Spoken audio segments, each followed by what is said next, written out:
Train के बाद हवाई सफ़र भी जल्द ही शुरू हो सकता है। हवाई सफ़र के लिए बड़े हवाई अड्डों पर तैयारियां शुरू हो गई हैं। सोमवार को डीजीसीए और सीआईएसएफ की टीम ने नई दिल्ली एयरपोर्ट के टर्मिनल 3 का जायजा लिया। ऐसे में ऐसा माना जा रहा है कि अगर सब कुछ ठीक रहा तो 25 से 30% उड़ानों को मंजूरी दे दी जाएगी।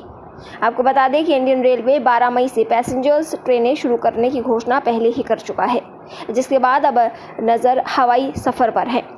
फिलहाल डीजीसीए और सीआईएसएफ की टीम एयरपोर्ट पर तैयारियों का जायजा लेने के बाद अपनी रिपोर्ट सौंपेगी, जिसके बाद उड़ान शुरू करने पर फैसला लिया जाएगा। देश में 17 मई तक लॉकडाउन है। लॉकडाउन को 48 दिन पूरा होने वाले हैं और प्रधानमंत्री नरेंद्र मोदी अलग अलग राज्यों के मुख्यमंत्रियों के साथ बैठक करने वाले हैं।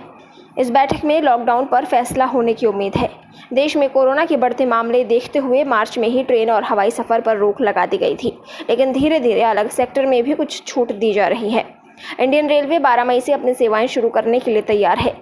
रेल मंत्रालय ने बताया कि शुरुआत में 15 जोड़ी ट्रेनों के साथ यात्री सेवाएं शुरू करने की योजना बनाई गई है।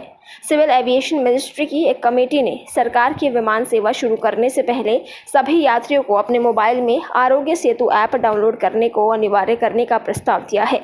इस कमेटी में संयुक्त सचिव के साथ साथ DGCA, airport authority of India, airlines के सीईओ शामिल हैं। इसकी कमेटी के प्रस्ताव के मुताबिक जिस भी यात्री का आरोग्य सेतु ऐप ग्रीन नहीं होगा, उन्हें टर्मिनल बिल्डिंग के अंदर जाने की इजाज़त नहीं होगी। इसके अलावा 80 साल से ऊपर के लोगों को बहाली के पहले फेज में सफ़र की अनुमति नहीं होगी। अगर ऐसा होता है तो भारत चीन के बाद यात्रा के लिए मोबाइल ऐप अनिवार्य करने वाला पहला देश बन जाएगा।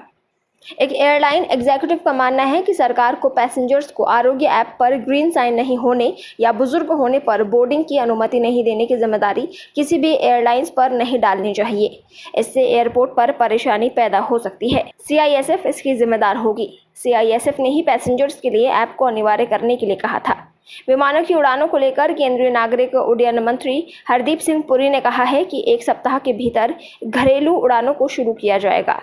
कोरोना वायरस संक्रमण को रोकने के लिए देश भर में लॉकडाउन की घोषणा के बाद 24 मार्च से घरेलू उड़ानों का संचालन बंद है। जल्द ही देश के ग्रीन जोन एरिया के बीच उड़ानों को शुरू करने पर फैसला होगा। वो 15 मई से पहले ही घरेलू उड़ान संचालन शुरू करने की तैयारी कर रहे हैं। उनका प्रयास होगा कि इसे जल्द ही शुरू करने की दिशा में काम किया जाए। मैं कोई डेट नहीं बता सकता, क्योंकि जब आप लोगों को निकालने की बात कर रहे हैं तो आपको राज्य सरकारों के साथ मिलकर काम करना है। घरेलू उड़ानें शुरू होंगी तो वो सिर्फ रेस्क्यू ऑपरेशन तक सीमित नहीं रहेंगी, व्यावसायिक उड़ानें भी शुरू की जाएंगी। ब्यूरो रिपोर्ट, पत्रिका टीवी।